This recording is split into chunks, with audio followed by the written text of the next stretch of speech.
महानगरपालिकेच्या वतीने आयोजित करण्यात आलेल्या पुणे महापौर चषक हँडबॉल क्रीडा स्पर्धा 2026ला उत्स्फूर्त प्रतिसाद मिळाला आहे। 13 मार्च ते 15 मार्च 2026 दरम्यान युनिव्हर्सल पब्लिक स्कूल ससाणे नगर काळे बोराटे हडपसर येथे या स्पर्धेचे आयोजन करण्यात आले होते।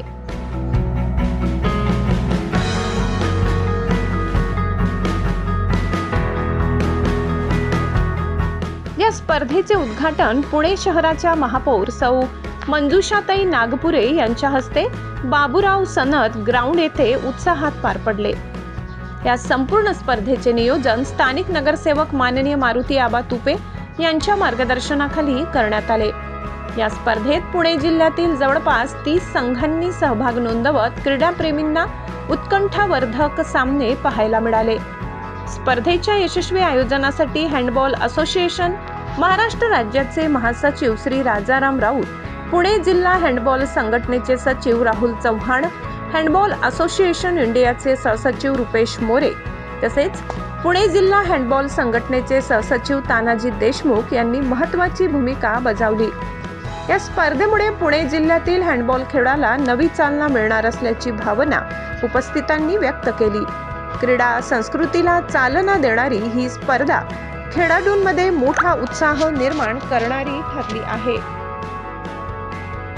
नमस्कार, दैनिक जनश्रद्धामध्ये आपलं सर्वांचं स्वागत। मी पत्रकार शशिकांत मठपती। आज आपण उपस्थित आहोत universal public school Hadapsar Kalepadal येथे आज उपस्थित आहेत माझ्यासोबत माननीय श्री मारुती आबा तुपे आणि या मैदानामध्ये आज पुणे महापौर चषक क्रीडा स्पर्धा 2026 हे सुरू आहे। नेमकं आपण यांच्याशी आबांशी आज चर्चा करूया। नमस्कार।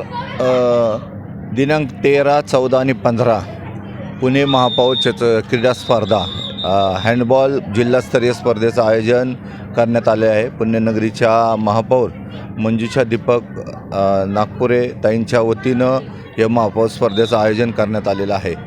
दरवर्षीप्रमाणे महापौर चषक होत असतो। यावर्षी मी निवडून आल्यानंतर पहिल्यांदा हडपसरमध्ये आपण हा महापौर चषक घेतलेला आहे। महापौर चषक घेत असताना पुणे जिल्ह्यातील जवळजवळ 30 संघ या ठिकाणी उपस्थित आहेत। मुलींचे 15 आणि मुलांचे 15 असे परवा, काल आणि आज असे 3 दिवस ही स्पर्धा आहे। आज त्याचा बक्षीस समारंभ संध्याकाळी 7 वाजता होणार आहे। यामध्ये पुणे जिल्ह्यातले जे खेळाडू आहेत त्या खेळाडू या ठिकाणी आहेत आणि आमचे राऊत सर असतील, आमचे देशमुख सर असतील, हे सर्वजण या ठिकाणी याचं नियोजन करत असतात आणि महानगरपालिकेच्या माध्यमातून या स्पर्धेचं आयोजन करण्यात येत असतं। धन्यवाद। माझ्यासोबत आहे राऊत सर, दादोजी कोंडदेव पुरस्कार विजेते। आपण त्यांच्याशी संवाद साधूया। पुणे महानगरपालिकेच्या वतीनं पुणे महापौर चषक हँडबॉल स्पर्धा या ठिकाणी महापौरांच्या वतीनं आणि महानगरपालिकेच्या वतीनं आयोजित करण्यात आलेली आहे। खरं तर ही स्पर्धा दरवर्षी हडपसर या ठिकाणीच होते आणि याचं श्रेय आपला माणूस माननीय मारुती आबा तुपे यांनाच जातं। आम्ही तर याचं एक निमित्त आहे। खेळाडूंना प्रोत्साहन देण्यासाठी महानगरपालिका खूप उपक्रम राबवते आणि त्याच्यामध्ये या आपल्या महानगरपालिका परिसरातील खेळाडूंना जास्तीत जास्त संधी मिळावी, त्यांना जास्त प्राधान्य मिळावं, खेळाडूंचा विकास व्हावा, खेळाचा विकास व्हावा, यासाठी महानगरपालिकेने केलेला हा उपक्रम संपूर्ण महाराष्ट्रातील ही एकमेव महानगरपालिका आहे।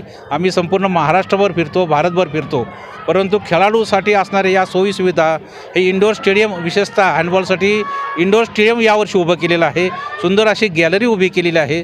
मुलांना 3ही दिवस नाश्ता, चहा आणि जेवण अतिशय चांगल्या प्रकारे पुणे महानगरपालिकेच्या वतीने माननीय महापौर आणि महानगरपालिकेच्या वतीने देण्यात आल्या। त्यामुळं या मुलांच्या अपेक्षा वाढल्यात। त्यांना असं वाटतं की दरवर्षी या स्पर्धा व्हाव्यात। खरं तर 5-6 वर्ष या स्पर्धांमध्ये गॅप पडला होता, परंतु महापौरांनी आणि मारुती आबांनी याच्यामध्ये पुढाकार घेऊनही अतिशय चांगल्या प्रकारे स्पर्धा आयोजित करण्याची सुरुवात केली आहे। मुलं या ठिकाणी अतिशय खुश आहेत। त्यांना या वारंवार स्पर्धा पाहिजेत। खरं तर कमी वेळामध्ये ह्या स्पर्धा आयोजित करण्यात महानगरपालिकेनं आम्हाला आवाहन केलं। आम्ही त्यांना प्रतिसाद दिला आणि कमी वेळामध्ये परीक्षा असतानाही शाळांनी, क्लबनी पुणे महानगरपालिका आणि पुणे जिल्हा हँडबॉल संघटनेला सहकार्य केलं आणि त्याच्यामुळं या पुणे शहरामध्ये हडपसर परिसरामध्ये अतिशय मोठ्या उच्च दर्जाचे खेळाडू निर्माण होत आहेत आणि त्याचं खरं तर श्रेय पुणे महानगरपालिका आणि मारुती आबांना जातं. असंच आमच्या खेळाडूंवर प्रेम करत राहा, आम्ही तुमच्यासोबत राहत जाऊ. खेळाडूंचा विकास होत जाईल, खेळाडू तुमचं नाव काढतील. पुणे महानगरपालिकेनं हा स्तुत्य उपक्रम घेतलेला आहे, तर संपूर्ण भारतभर हे पुणे महानगरपालिकेचं नाव जाईल आणि अतिशय चांगल्या पद्धतीने होणाऱ्या या स्पर्धेस आमच्या सर्वांच्या वतीनं शुभेच्छा. धन्यवाद राऊत सर.